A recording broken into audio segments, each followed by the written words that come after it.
ሀገር ዜጎችን ጨምሮ በህገወጥ የወርቅ የገንዘብና የጦር መሳሪያ ዝውውር ወንጀል የተጠረጠሩ 76 ሰዎች በቁጥጥር ስር ዋሉ።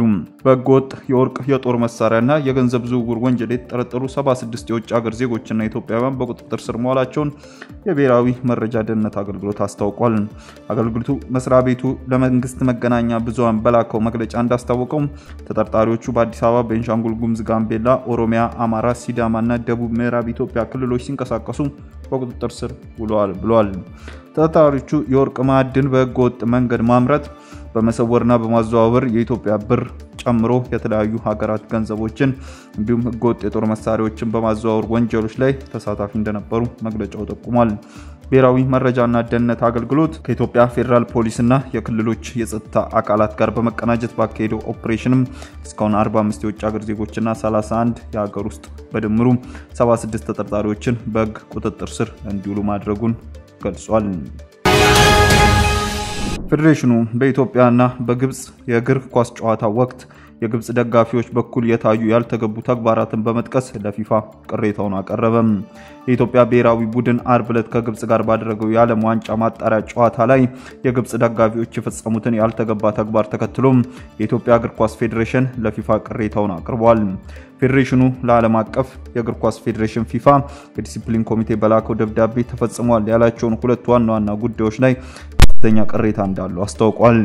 አዲስ ስታንዳርድ የተመለከተው ደብዳቤው በመጀመሪያው ጨዋታ ከመጀመሩ አስቀድሞ የኢትዮጵያ ብሔራዊ መዝሙር በሚዘመርበት ወቅት የግብጽ ደጋፊዎች ክብረ ነክ በሆነ መልኩ ጩኸትና ረብሻን ሲያሰሙ እንደነበረ ገልጿል። በተጨማሪም ደጋፊዎቹ በፊፋ በፍጹም ክልክል የሆነውን ተንቀሳቃሽ መብራቶች ወይንም ጨረር ሌዘር ፖይንትን በማንጸባረቅ ተጫዋቾች ላይ በተለይም ደግሞ የኢትዮጵያ ብሔራዊ ቡድን ግብ ጠባቂ ሁለት ፍጹም ቅጣት ምቶችን ሲመቱ ትኩረቱን እንዲያጣ አድርጓል በማለት ቅሬታቸውን አቅርበዋል። የኢትዮጵያ እግር ኳስ ፌዴሬሽን እነዚህን ድርጊቶች በፊፋ ስነ ምግባር ደንብ መሰረት በአባል ሀገራቱ ፈጽሞ የተከለከሉ መሆናቸውንና ፊፋ ባስቀመጣቸው የዲሲፕሊን ደንቦች መሰረት የግብጽ እግር ኳስ ፌዴሬሽን ደጋፊዎች ላሳዩት ያልተገባ ባህሪ ተጠያቂ እንዲሆኑ ጠይቋል። የየመን ሁቲ ታጣቂዎች በእስራኤል አውሮፕላን ማረፊያ ላይ የተፈጸመውን ሰው አልባ አውሮፕላን ጥቃት ኃላፊነቱን ወሰዱ። የየመን ሁቲ ታጣቂዎች በቀይ ባህር ዳርቻ አቅራቢያ በሚገኘው ኢላት ከተማ አቅራቢያ በሚገኘው የእስራኤል ራሞን አውሮፕላን ማረፊያ ላይ በደረሰው ሰው አልባ አውሮፕላን ሁለት ሰዎች መቁሰላቸውን ገልጸዋል። የጥቃቱ ኢላማ አውሮፕላን ማረፊያው መግቢያ አዳራሽ ሲሆን እሁድ ዕለት በተፈጸመው በዚህ ጥቃት የአውሮፕላን ማረፊያው እንቅስቃሴ ለ2 ሰዓታት ተቋርጦ ነበር።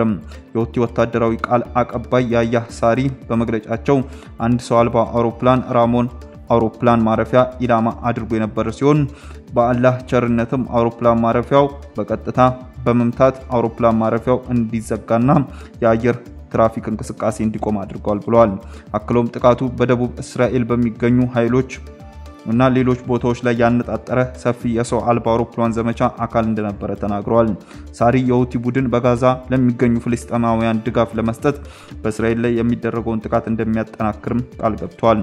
ቃል አቀባዩ የየመን ጦር ኃይሎች በወረራ ስር በሚገኙት የፍልስጤም አውሮፕላን ማረፊያዎች ደህንነታቸው የተጠበቀ አለመሆኑንና ያለማቋረጥ ኢላማ አለማድረጉን ለሁሉም የአየር ትራንስፖርት ኩባንያዎች ያረጋግጣሉ ማለታቸውን አልጀዚራ ዘግቧል።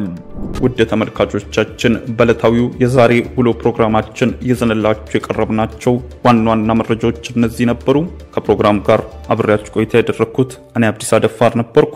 ከሌሎች የኬሎ ሚዲያ ፕሮግራሞች ጋር መልካም ቆይታ